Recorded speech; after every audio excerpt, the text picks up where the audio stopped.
Glória, meus irmãos, a paz do Senhor.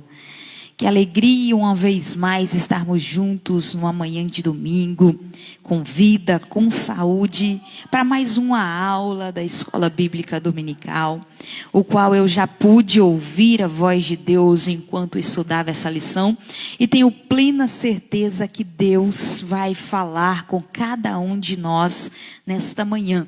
Eu já quero deixar um pedido especial para você que está nos assistindo. Nos ajuda compartilhando aí essa transmissão. Envia o link no WhatsApp dos seus contatos, tá? Compartilha aí na sua página do Facebook. Seja a voz de Deus para alguém nesta manhã, porque eu tenho certeza que Deus vai nos responder. Tem muitas indagações que Deus responde através da profecia, usando um profeta. E outras Deus responde através da profecia da palavra. E eu tenho certeza que muitas das minhas indagações serão respondidas nesta manhã. Então, por favor, me ajuda, tá? Eu estou te dando aqui 1 minuto para você compartilhar essa transmissão. Não vai lhe custar nada e vai alcançar alguém. Agora, imagine você alcançando alguém que vai reconciliar nesta manhã, alguém que precisa de um milagre nesta manhã, e depois o Espírito Santo vai trazer o testemunho até você e vai dizer: por aquele compartilhamento você ganhou uma vida. Não te custa nada e pode ser a mudança da história de alguém. Amém? Você que quiser deixar seus pedidos de oração, assim como fizemos no domingo passado, deixa seu pedido de oração aí, que nós estaremos orando por você, em especial por você e pela tua família, ao final desta ministração.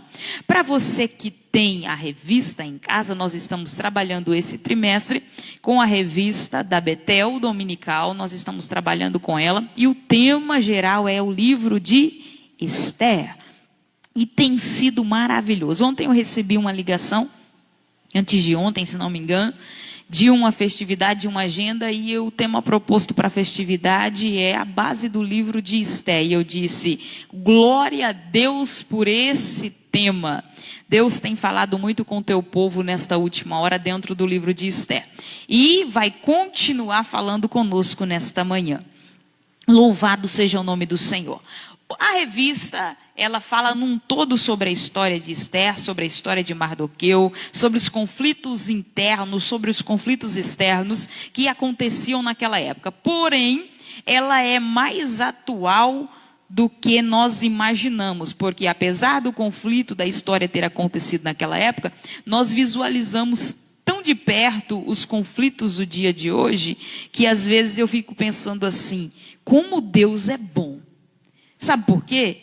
Porque Deus permitiu pessoas viverem histórias para que eu e você pudéssemos tirar das histórias dessas pessoas um significado para a minha história, para eu não precisar cometer os mesmos erros, para eu não precisar cair nos mesmos buracos. Aí Deus permite tanta coisa dentro da Bíblia Sagrada, que se eu e você tivermos por hábito de ter a Bíblia Sagrada como manual, nós vamos evitar muita coisa, muito sofrimento, muita coisa que podia ter sido evitado, tá? Então faça da Bíblia seu manual, faça da escola dominical um momento especial para aprender. Vamos aprender, vamos crescer. O povo de Deus precisa aproveitar esse tempo que nós estamos vivendo de um isolamento, de uma determinada parada nos nossos eventos, nas nossas festas, nas nossas correrias, para crescer. Toda vez que, se você sabe a história do padeiro, toda vez que o padeiro amassa o pão, alguém está fazendo pão, sua mãe está fazendo arroz, que eu ficava observando a minha mãe fazer em casa, e ela sovava tanto aquela massa, tanto, e quando a massa saía da mão dela, que ela fazia tudo preparadinho, colocava numa forma, sabe o que ela fazia? Ela cobria com um pano e deixava para lá. É o momento que é deixado, o momento de ficar quieto, o momento que não dá para fazer muita coisa, o momento que a gente pensa: nossa, o que foi? Será que as mãos de quem estava me fazendo me esqueceram? Não. Esse momento é simplesmente para nós crescermos. E de curiosidade, às vezes eu ia devagarzinho lá, só para ver o que estava acontecendo com as roscas e com o pão debaixo do pano de prato. E quando eu erguia, eu dizia: ele crescia tanto, mas tanto. É isso que Deus está querendo fazer com a igreja nesse pequeno período que Ele está dando uma segurada. Ele colocou a gente debaixo do pano e diz: cresce, cresce, porque quando eu tirar esse pano de cima de vocês, vocês precisam estar prontos para o que eu tenho para fazer nessa terra. E só vai estar pronto quem se disponibilizar a crescer. Quer crescer comigo nesta manhã? Então vamos crescer. Vamos aprender a palavra do Senhor Jesus. O livro de Esté, nós começamos a falar sobre ele no decorrer da lição passada. Na lição passada nós falamos sobre, em especial, a figura de Mardoqueu, sobre a sua fidelidade. E nessa lição de hoje nós vamos falar sobre um conflito. Qual conflito? O bem contra o mal.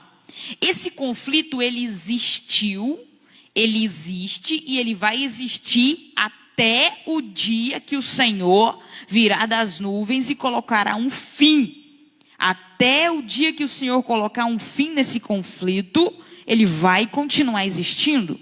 Ele existiu para os nossos antepassados, ele existiu para o meu pai, ele existe para mim, ele já existe para minha filha. Minha filha tem 5 anos de idade e esse conflito já existe para ela. Então o que eu posso dizer para você? Nós precisamos abrir a nossa mente para entender que conflitos existem. O bem contra o mal está aí. E a pergunta é: o que nós temos feito? O que nós temos feito diante desse conflito? Porque às vezes nós vamos vivendo uma vida tão desleixada, me desculpa a palavra, mas nós começamos a esquecer que estamos em conflito, que estamos em guerra.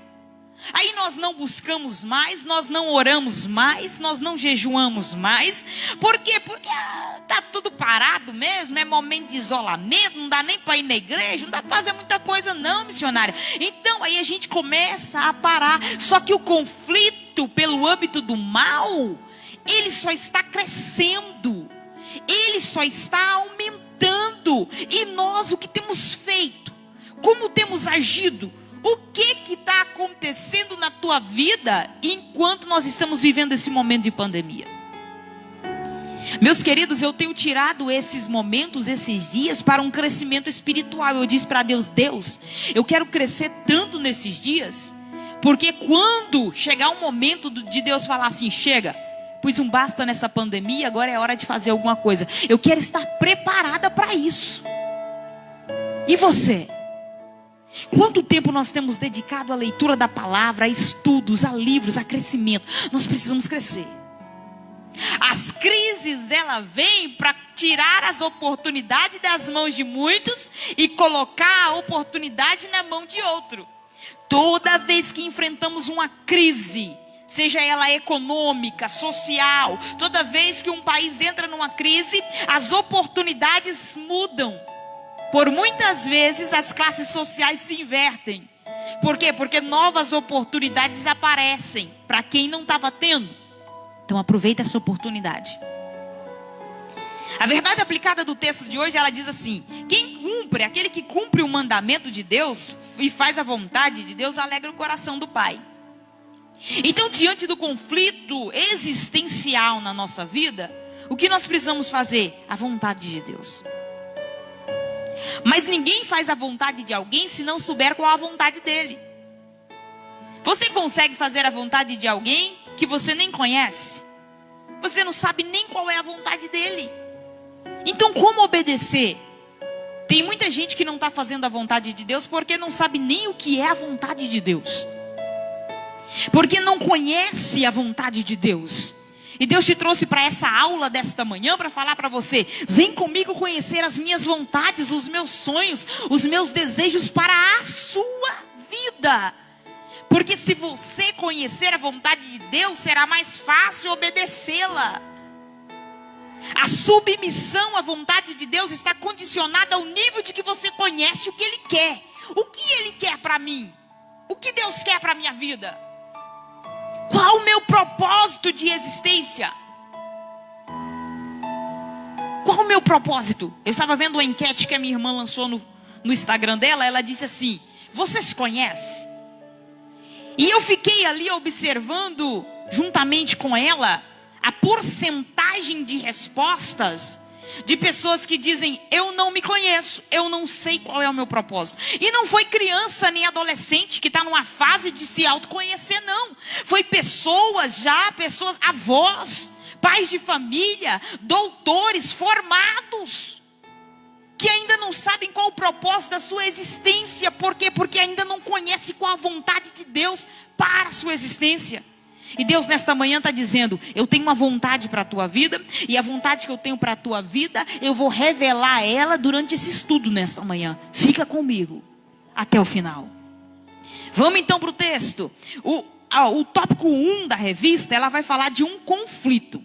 E nós precisamos ver o que está dentro desse texto. De um lado está Amã, de outro lado está Mardoqueu. São as principais personagens do momento. Vem comigo mergulhar no texto. É assim que se estuda a Bíblia, é imaginando a cena. Então de cá está Amã, de cá está Mardoqueu. Amã e Mardoqueu estão brigando. Por quê? Por que há essa discussão? Porque Amã simplesmente queria que Mardoqueu se curvasse diante dele. Essa era a expectativa. Mardoqueu, se curve diante de mim. Só que Mardoqueu tinha uma essência. Qual essência? Eu só me curvo diante do Deus Todo-Poderoso. Mardoqueu já conhecia a vontade de Deus, uma das vontades de Deus. Você só adora a Deus, mais ninguém. Então a briga inicial é entre dois homens, mas por trás disso aí existe um conflito muito maior do que o que nós estamos vendo no panorama do texto. Por trás disso aí existe um conflito maior. Qual conflito? Amã, amalequita, Mardoqueu, judeu. Então existe o conflito dos amalequitas contra os judeus. Mas por trás do conflito entre amalequitas e judeus existe um conflito ainda maior. Qual? O bem contra o mal. É esse o conflito de toda uma existência. Você acha que o seu conflito é contra você? Você acha que a sua guerra é contra seu vizinho? Seu marido? Sua esposa? Não, eu estou numa guerra aqui dentro dessa casa. Você acha que o seu conflito é contra a preguiça? Que você se levanta pela manhã e fala assim: que guerra para levantar dessa cama, vontade de ficar só dormindo, não quer fazer nada. Você acha que o seu conflito é só isso? Existe um conflito muito maior por trás. Sabe aquele momento que você fala assim: eu vou ler a Bíblia. Aí você lê: na verdade, que sono. Você acha que o seu conflito é contra o sono? O conflito é muito maior do que o sono. Por trás das nossas guerras diárias estão escondidos as guerras celestiais, que às vezes nós não estamos dando a devida atenção a ela. Quando eu estou nervosa dentro de casa, que eu vou me preparar para falar alguma coisa para minha filha, ou quem sabe para responder o meu esposo, eu dou uma paradinha e peraí, o conflito é contra quem? É contra a minha filha? O conflito é contra meu esposo? O conflito é contra o quê? O conflito é contra a personalidade do mal que tenta se instaurar em mim. Então, a partir do momento que nós entendemos que os nossos conflitos vai muito além de pessoas, mas que a nossa guerra, como diz o apóstolo Paulo, nós não temos que lutar contra carne, nem contra sangue. A partir do momento que nós entendemos qual é a nossa guerra, nós começamos a conhecer quem somos e qual o propósito da nossa existência. Eu não estou aqui para guerrear com A nem com B. Eu não estou aqui para guerrear com Ciclano, nem com Beltrano, nem para destruir a história de Ciclano, nem a de Beltrano, nem para bater boca em rede social, nem para falar quem é melhor, quem deixou de ser. Eu estou aqui para guerrear contra as potestades do inferno. Então eu não tenho tempo para outra guerra. É isso que nós precisamos aprender. Nós estamos dando muito tempo a guerras pequenas e esquecendo de ver que os conflitos maiores estão nas regiões celestiais. Tem gente que passa a hora na rede social brigando e batendo boca por causa de política, brigando e batendo boca por causa de vacina. Se vai vacinar, de onde veio a vacina, por que não vacinou, o que tem a vacina, misericórdia. Tem gente que fica horas e horas gastando energia com conflitos que na realidade nem existem. O inimigo diz assim: vem brigar, briga contra isso, briga. Enquanto você está brigando, você já notou que enquanto você está se esforçando para alguma coisa, a sua força está indo? Nós estamos se esforçando para fazer qualquer coisa, nós estamos nos desgastando. Aí o inimigo quer que a igreja se desgaste com outras guerras, para que a nossa força vai se esvaindo, para que nós não tenhamos tempo para perceber que o conflito é muito maior do que uma liberação de um decreto para funcionar ou não funcionar. Nosso conflito está muito maior que isso. Estamos numa guerra muito maior que isso. Enquanto eu estou licionando para você, enquanto você está estudando a palavra comigo, enquanto você está no seu lar, no seu trabalho, onde quer que você esteja, as regiões celestiais estão tramando contra a minha vida, tramando contra a tua vida. E nós precisamos estar fortalecidos na palavra e fortalecidos no Senhor, para que o Senhor tome a peleja por nós. Para que o Senhor entre na guerra por nós. Eu vou dizer aqui, eu vou ler para você uma anotação que eu fiz aqui. O nosso inimigo não quer derrotas pessoais. Ele quer uma derrota por um todo. Como assim, missionária? Me explica isso.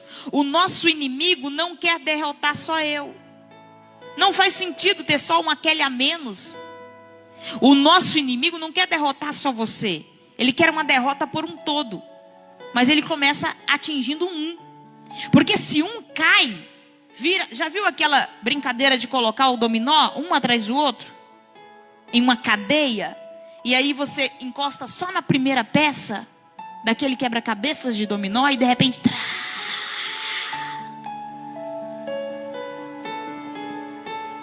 E aí uma corrente vai derrubando o outro.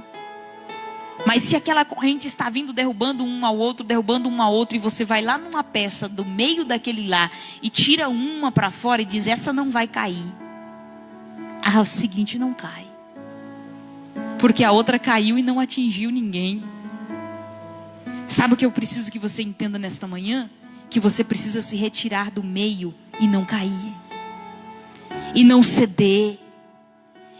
Porque se você fizer isso, alguém que está perto de você também vai permanecer de pé.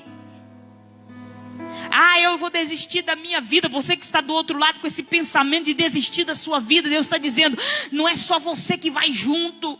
Se você desiste da sua vida, se você desiste dos sonhos, muita gente em reação em cadeia vai cair junto com você. Porque não são derrotas pessoais que o inimigo quer derrotas em conjunto. Quando ele aflige um lar, ele não quer simplesmente a separação do casal, ele quer atingir o filho, ele quer atingir a geração posterior, ele quer atingir a igreja, ele quer atingir o meio social, ele quer fazer uma bagunça. E Deus está dizendo para você, começa a prestar atenção nos conflitos diários e entender que por trás de um pequeno conflito existe uma guerra muito maior, que nós precisamos nos posicionar para vencer. Nós precisamos nos posicionar e dizer: peraí, eu tenho um Deus que pode tudo, eu não vou me ceder a esse conflito, eu não vou cair. Vamos seguir. Não importa o que o inimigo planeja, porque a última resposta vem do Senhor. Aí o comentarista continua dizendo assim: mas cabe ao cristão se abrigar no lugar onde Deus está. Então é bonito demais eu dizer para você que você vai descansar em meio à adversidade, que você não será atingido, que a sua casa não vai ser atingida. É muito bonito, mas tudo isso está condicionado ao lugar que você está. Onde você está? Para descansar no esconderijo do Altíssimo, tem que estar debaixo da sombra do Onipotente. Ou inverso. Deixa eu dizer uma coisa para você. Tem muita gente querendo descanso e pouca gente querendo ir para debaixo da proteção de quem dá descanso. Tem muita gente querendo paz e pouca gente querendo submeter ao príncipe da paz. Tem muita gente querendo vitória, mas pouca gente querendo guerrear pelas vitórias. Vai cair do céu, missionária Kelly, a minha vitória não vai cair do céu. A única coisa que caiu do céu não foi uma coisa tão boa. Aliás, nada boa. Foi Lúcifer, que foi lançado de lá para cá. O resto nós precisamos fazer alguma coisa. Nós precisamos agir, nem que seja na oração. Se não dá para fazer mais nada, nem que seja de joelho dobrado, nós vamos guerrear as nossas guerras. E com a certeza que vamos vencer. Interessante é que nessa luta do bem contra o mal, Amã contra Mardoqueu, Amalequitas contra judeus, bem contra mal, sabe o que acontece aqui dentro desse texto? Essa guerra, ela não é daquele momento, ela não é daquele... A Esther apareceu na história e apareceu uma guerra, porque Mardoqueu não quis se curvar a Amã. Não, a guerra vem de muito antes. Nós vemos no livro do Êxodo que a guerra começa lá quando Israel está saindo do Egito e o povo dos Amalequitas se levantam para guerrear e para aniquilar. Simplesmente não queria deixar. Agora pensa, uma nação de escravos que sofreram por mais de 400 anos debaixo de um jugo, estão cansados, estão esgotados, agora recebem a liberdade. Ao invés dos amalequitas apoiar e dizer, pode passar aí, vai lá, caminha até onde vocês estão querendo ir, os amalequitas se levantam para aniquilar Israel. Eles não queriam, e quando eles se levantam contra Israel, a Bíblia diz que uma batalha, um conflito literal será travado. A guerra será instaurada e Deus vai levantar Josué para ir para a guerra. E vai dizer para Moisés, Moisés, sobe ao cume do outeiro, ou de uma pequena elevação de terra, um pequeno monte, sobe a um pequeno monte, e estende as tuas mãos sobre a batalha que acontecerá. E enquanto as tuas mãos estiverem estendidas, eu, o Senhor, darei vitória a Israel. Aí Moisés sobe, levanta as mãos. Enquanto as mãos de Moisés estão estendidas, Israel está vencendo. Moisés está com a mão estendida, Josué e os valentes estão vencendo. Moisés começa a se cansar, Josué e os valentes começam a perder. Moisés levanta a mão, o povo começa a ganhar. Só que o Moisés se cansa de ficar com as mãos estendidas. E nessa hora, de um lado Arão, do outro lado Ur, vão pegar as mãos de Moisés e vão levantá-las e permanecer segurando. Vão puxar uma pedra para Moisés se assentar. Sabe o que eu entendo com isso?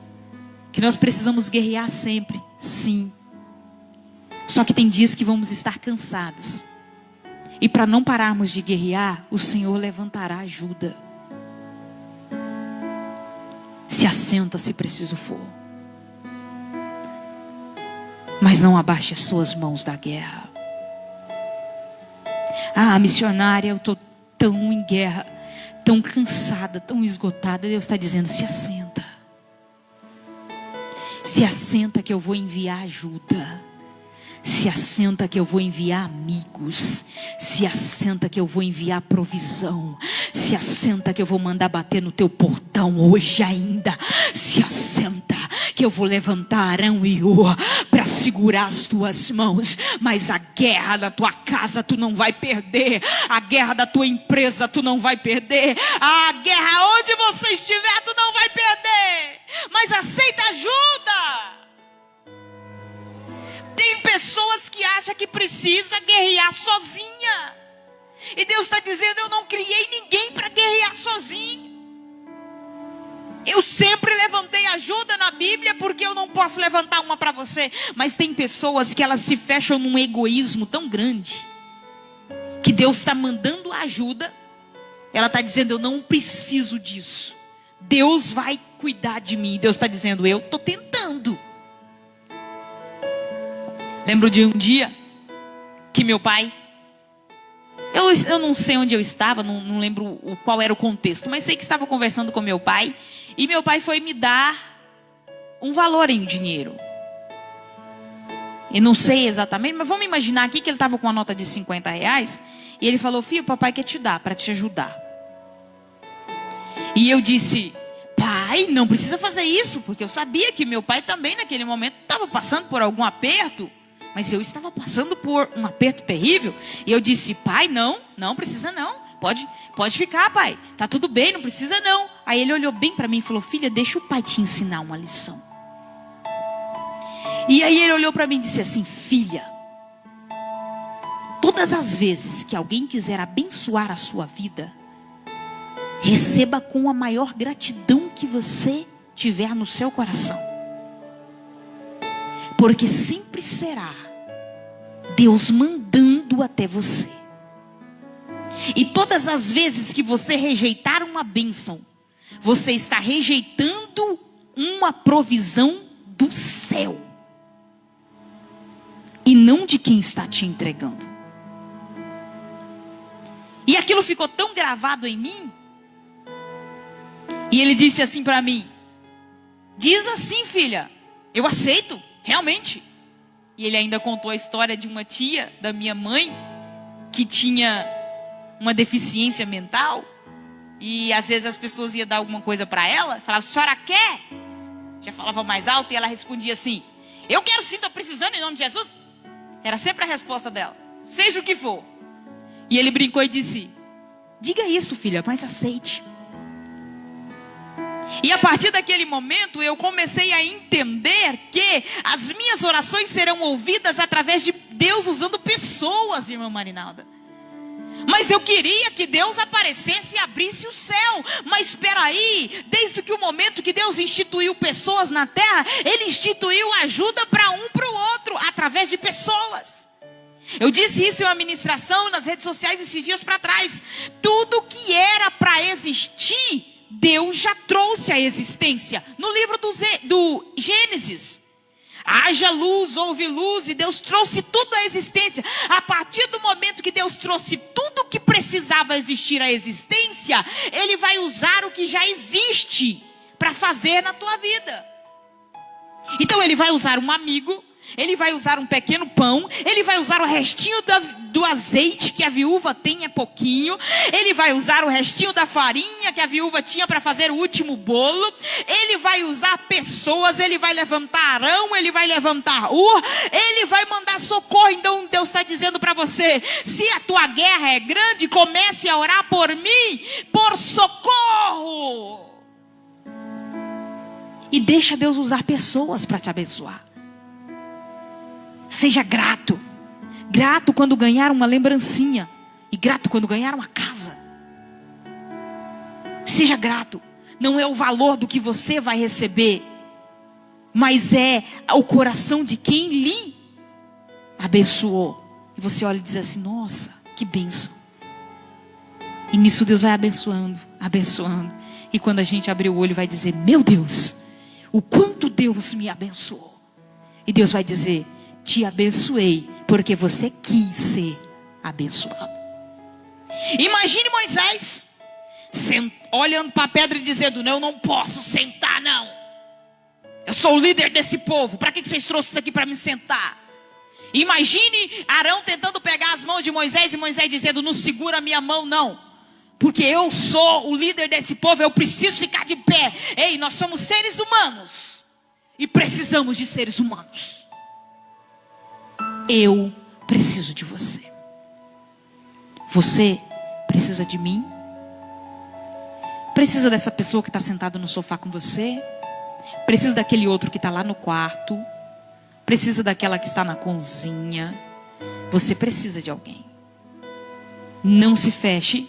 Não ache que não precisa de pessoas. Não acha isso e começa a viver uma vida um pouco diferente. Conte com pessoas. Conte com amigos. Jesus vai nos dar a lição. Porque quando Jesus vai começar o ministério dele, o que ele faz primeiro? Ele vai chamar 12. Mas era Jesus, para que chamar ajuda? Para que chamar mais pessoas? Para quê? Para dizer para mim e para você: quando for fazer alguma coisa, chama ajuda. Chama ajuda. Quando Jesus vai enviar os seus discípulos para fazer as maravilhas, Ele chama de 2 em 2. Ele diz: vai de 2 em 2. Por que Ele estava dizendo? Conte com alguém. Conte com ajuda. Minha irmã diz uma frase que eu acho muito linda. Ela diz assim: dependa de Deus e conte com pessoas. Conte com pessoas e dependa de Deus. E as coisas vão dar certo. As coisas vão acontecendo na sua vida. Mas interessante é que nós precisamos saber com quem contar. E é aí que as pessoas estão se frustrando. Sabe por quê? Porque as pessoas olham para as pessoas que estão decepcionando ela e dizendo assim: para que confiar em gente? Para que confiar em gente? Gente é tudo falha, pessoas são falhas mesmo. Mas a pergunta é: para que você está confiando? Ou como você está confiando nas pessoas? O tópico 1.3 diz assim: há um perigo em confiar, sem antes saber quem são. Aí eu vejo dentro do texto que, aqui voltando para Esther, o rei Assuero vai confiar em Amã, sem saber quem ele era. Moisés confiou lá atrás em Arão e Ur, porque ele sabia quem eles eram. E ele sabia da seguinte forma: Arão, meu irmão, vai segurar a minha mão porque ele quer a vitória do povo.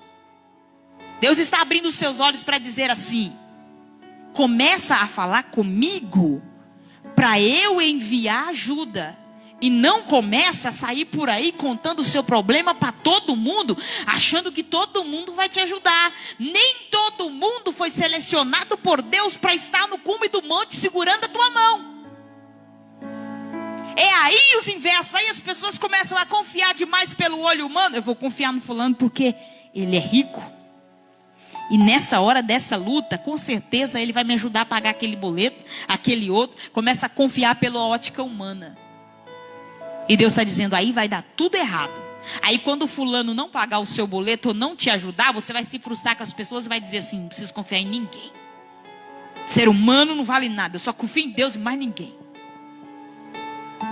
É aí que nós nos frustramos e é aí que nós precisamos curar as feridas. E deixa eu abrir uma aspa dentro dessa ministração aqui para falar com você que está ferido com pessoas, porque o Espírito Santo disse que tem alguém me assistindo, que enquanto eu falava para ele confiar em pessoas, ele disse: toda vez que eu confiei, eu fracassei. Deus mandou falar para você: você só confiou na pessoa errada. Tem pessoas que quem sabe estão à nossa volta e nós não sabemos que nelas podemos confiar. Mas o Senhor que conhece, sabe e manda te dizer: mude a sua oração e começa a me pedir amigos. E comece a me pedir amigos. Um dia eu estava orando, irmão Sebastião, e aí eu falei: Deus, eu não tenho amigos. Assim, aqueles amigos. Aí o Espírito Santo falou ao meu coração e disse assim: que dia que você me pediu amigos? Naquela hora eu parei e falei assim: peraí, é verdade. Que dia que eu pedi amigos mesmo? Que dia que eu orei com essa intenção? Deus, me dê amigos. Porque às vezes nós reclamamos que não temos, mas nunca oramos pedindo ter. E a partir daquele dia eu comecei a orar: Deus, me dê amigos, me dê amigos, me dê amigos. E Deus tem me dado amigos. Amigos que eu choro, amigos que eu rio, amigos que eu desabo, amigos que eu digo: eu preciso de ajuda. Amigos que eu falo: gente, hoje eu não estou querendo pregar não, mas eu tenho que pregar. Me ajuda. E de repente uma chuva de mensagens: calma aí, eu vou dobrar os joelhos, eu estou intercedendo. Esses dias eu falei para o meu esposo, nós estávamos saindo em viagem, eu disse para ele assim: eu não estou querendo ir, eu estou muito cansada, Senhor. Aí eu disse: espera aí, minhas amigas, eu mandei uma mensagem e disse: eu estou muito cansada, meninas, eu estou com muito medo de sair, eu não quero ir. E de repente já chegou as respostas: calma, meninas. Aí uma tomou a frente do grupo e disse: meninas, se organizem, às 19 horas todas dobrem os joelhos. Nós precisamos parar, vocês podem parar? A outra disse: eu vou parar agora, porque eu tenho tempo agora. A outra disse: eu entro às 19, a outra disse: eu também. E aí naquele momento eu fui me enchendo e dizendo: enquanto eu ando, tem alguém cumprindo a minha vida de oração. Você tem amigos? Comece a pedir a Deus ajuda. Mas deixa Deus tirar de perto aquilo que é perigo para se confiar. Eu confio no ciclano, eu confio no beltrano, porque eu conheço desde que nasceu. E Deus está dizendo: mas eu conheço o coração antes do nascimento. Sou de candalaba surianda lábia. E deixa Deus tirar. Ah, missionária, mas está saindo tanta gente perto de mim. Era tanta gente que eu tinha lá em casa. Era uns almoços tão bom. Agora o povo sumiu tudo. Ai, o que está acontecendo? Deus está dizendo, me deixa peneirar quem pode ficar.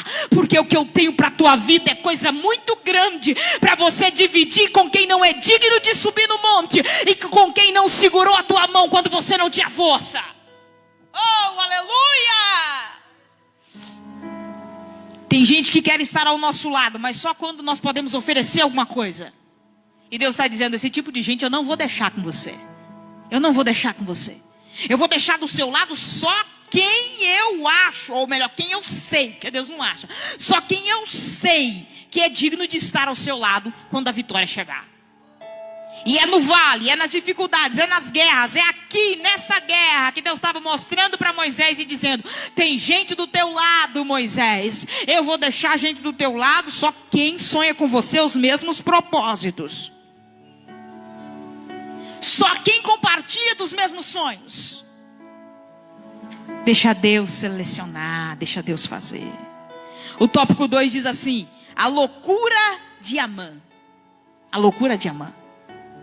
Deus abençoe que você que está aí do outro lado me assistindo. Deus abençoe você que está deixando os seus comentários. Deus abençoe você que entrou agora. Você que deixou aí o seu pedido de oração, tá bom? Deus abençoe. Nós estamos entrando agora no tópico 2 da lição sobre o livro de Esther. Deus abençoe especial a minha família que está lá na fazenda Caxambu. Kathleen, tia Nauri, Tiadão, Camargo, todo mundo que está aí reunido, Deus abençoe. Fica o meu abraço para vocês, tá bom? Voltando para cá, a loucura de Amã. Qual era a loucura de Amã? Sabe o que Amã queria? Queria ser reverenciado como um Deus. E o texto diz assim, Deus não divide a sua glória com ninguém. Só isso aqui dava para nós pregar 2 horas nesta manhã. Deus não divide a sua glória com ninguém. A mãe estava tão irrado com Mardoqueu simplesmente pelo fato que Mardoqueu não se curvava. A mãe queria que Mardoqueu se curvasse. Deixa eu dizer para você, a mãe tinha o apoio do rei. A mãe estava com o anel do rei no dedo. Amã vestia as melhores vestes. Amã era o primeiro ministro da Pérsia, o mais poderoso abaixo de Assuero, o rei. E aí o que acontece? Um homem não curva para ele, já é o suficiente para ele perder a paz. Sabe o que eu aprendo com isso dentro do tópico 2? Sabe que lição isso traz para mim? Se o homem não tem Deus, ele pode ter tudo, mas não vai ter paz. Ele pode ter tudo, mas não vai ter paz.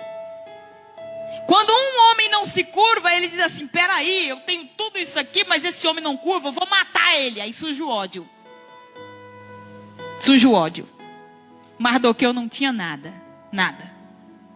Não tinha nada. Era um povo estranho. Era de um povo estranho dentro de um reino estranho, vivendo uma conduta estranha. Vindo de um povo escravizado, exilado, não tinha nada. Mas o Amã, que tinha tudo pela ótica humana, tinha inveja do Mardoqueu que não tinha nada. Mas pela ótica de Deus, Mardoqueu tinha tudo. E o Amã não tinha nada. Porque quem não tem Cristo não tem nada. Ah, se Mardoqueu fosse um daquele tipo assim, o que acontece, Amã?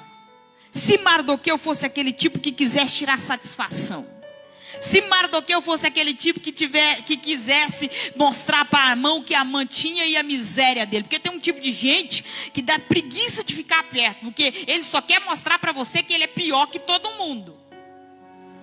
Se alguém fala assim, nossa, eu tô com uma dor nas costas, o outro responde assim, eu tô com uma dor nas costas, na coluna, nas pernas, nos dedos, na cabeça, desde semana atrasada. Porque a glória dele é colocar a miséria dele maior do que a do outro. Se Mardoqueu fosse desse tipo de gente, a guerra do bem aqui não teria sido triunfante. Mas a Bíblia, eu procurei na Bíblia Mardoqueu retrucando com Amã. Não tem. Sabe o que Mardoqueu fazia? Eu não posso me curvar, porque eu só me curvo diante de um Deus. Mais nada.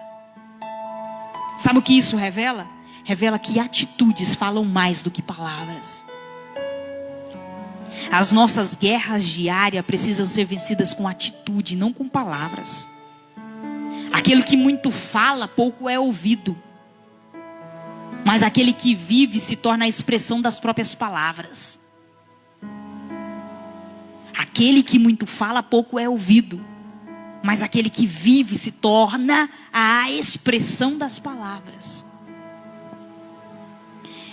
Jesus, sendo o príncipe da paz, dava a Mardoqueu uma paz que excede todo o entendimento.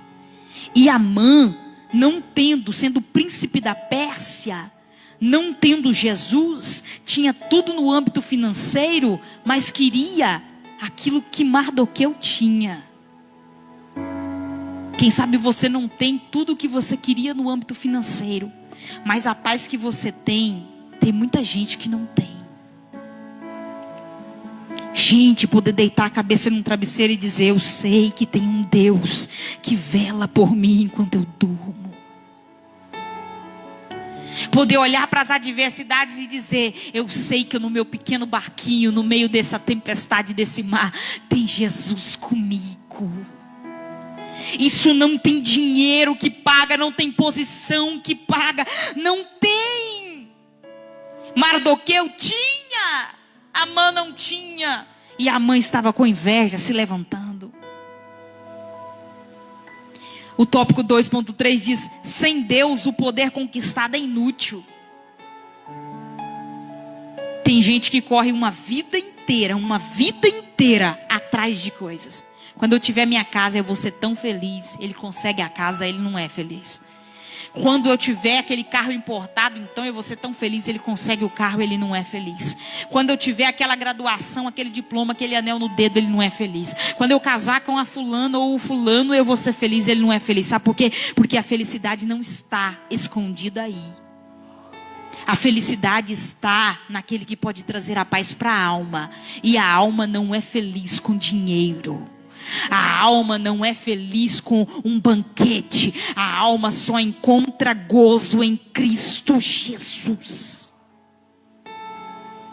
A alma só encontra gozo em Cristo Jesus. Anota isso aí se você tiver um caderno. A minha alma só vai encontrar gozo em Cristo Jesus. Então para de achar que a sua felicidade está condicionada a isso ou aquilo.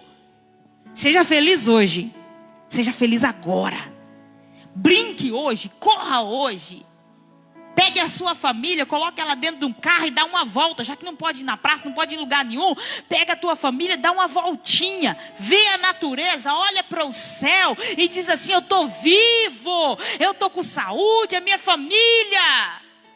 Gratidão. Gratidão é a palavra-chave da nossa existência.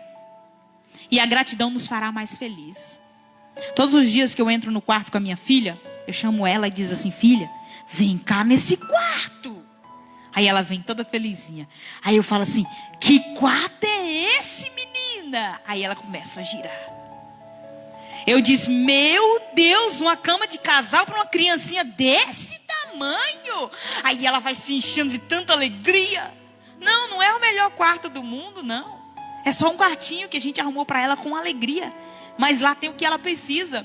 E eu preciso que ela entenda que ela é a criança mais feliz do mundo. Porque ela tem Jesus que está dando a ela os pequenos detalhes necessários para a vida. E eu falo para ela: vamos contar a boneca? Quantas bonecas? Aí ela: vem, mãe, vamos contar o que Jesus já me deu. Aí ela conta, sabe quem deu cada uma dos presentes que estão dentro de casa.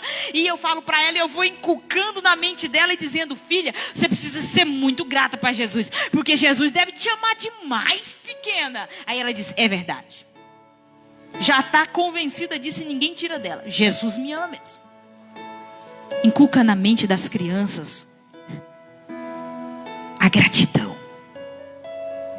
Porque se nós, pelo menos eu, se eu for pensar no meu passado e na minha infância, eu vou ver que a minha filha está a um grau muito além do que eu tinha. Eu não sabia nem o que era boneca, não dava para comprar, irmão Sebastião. Era de sabu.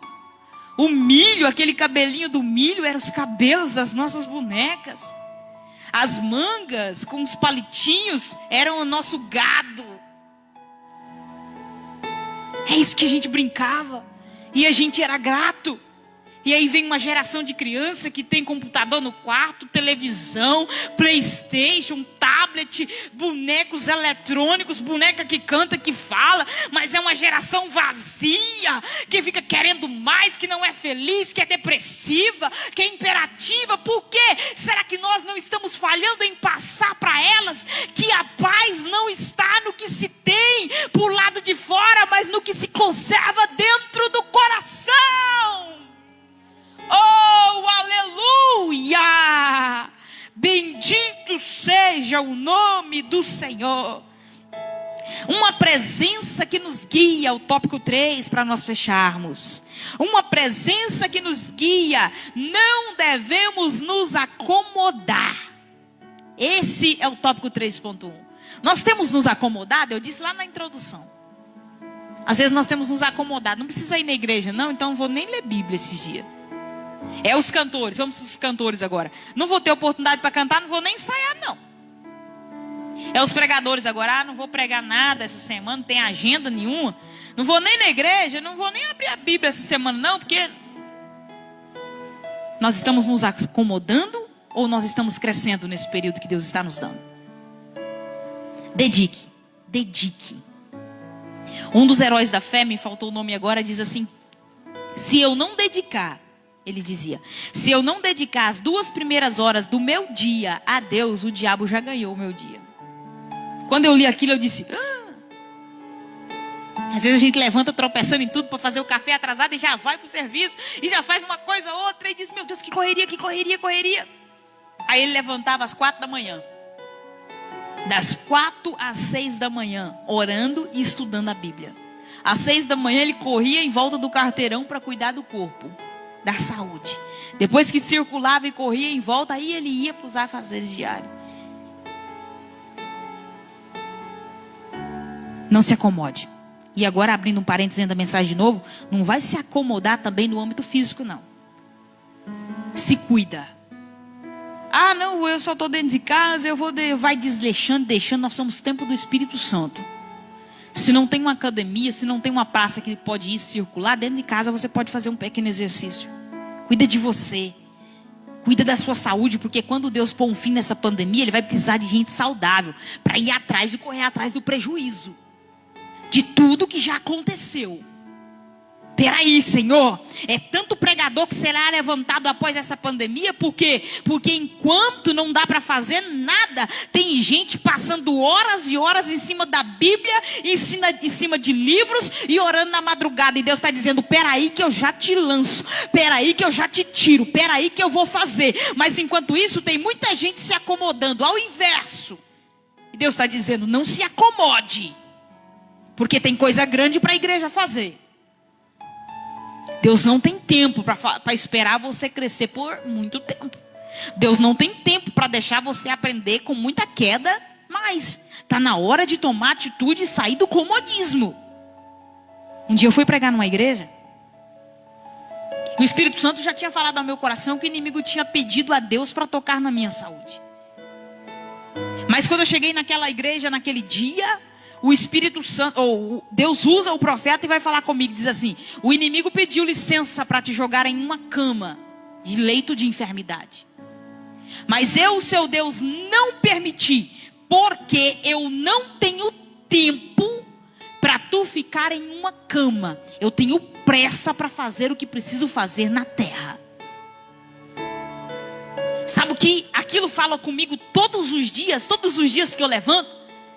Eu escuto Deus dizendo, eu não tenho tempo. Se Deus não tem tempo para passar alguém em uma prova dessa, é porque o segundo está acabando. E a hora da vinda de Jesus está aí. Então eu, Kelly Camargo, não tenho tempo para perder com outra coisa. Não tenho tempo para planejar muita coisa. O meu tempo tempo é para estudar a Bíblia, para levar a palavra e para te alcançar, seja na rede social, se essa pandemia não me permitir ir até você, seja fisicamente junto com você, ou seja por um vídeo, por um áudio, por uma rede social, por uma oração, por uma ligação. Eu não tenho tempo para outra coisa.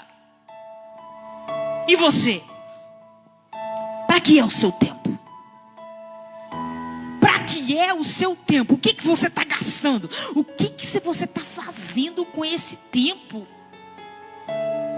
Gente, tem gente que consegue ficar 4 horas numa rede social. Diretão. O que você está vendo? É nada não. É um monte de coisa ao mesmo tempo. Pega essas 4 horas e estuda. E assiste uma ministração então. E assiste um louvor. E assiste um DVD. E me ajuda lá no meu projeto, pedacinho da minha história. Entra lá no canal e assiste o que eu estou fazendo lá. Gravando. Dedicando. Para passar para mais alguém aquilo que Deus fez na minha vida. O que pode fazer na sua. Faz alguma coisa produtiva. Estuda a Bíblia. Estuda livros. Compra livros, gente. Ah, não, hoje tem uma biblioteca digital. Eu não estou falando que você não precisa ter. Pode ter uma biblioteca digital. Mas o hábito de você ter o físico, anotar, riscar, escrever, vai fazer a sua mente absorver. Escreva um livro. Como assim, missionário? Não sei nem escrever. Começa a escrever o que você está fazendo. Faz um diário. Faz alguma coisa. E você verá que Deus fará você crescer. Que Deus fará você crescer. Coisas grandes estão por aí. 3.2 diz assim: devemos ser mensageiros de bênção. Aí o comentarista começa dizendo assim: você é uma bênção para alguém? E eu quero fechar essa ministração com essa indagação hoje. Você é uma bênção para alguém? Posições só são nos dadas para sermos bênção. Pastor Eliseu Rodrigues costuma dizer, nas suas ministrações, nas suas aulas, que todos aqueles que sonham com um ministério para mudar de vida, nunca saem do lugar.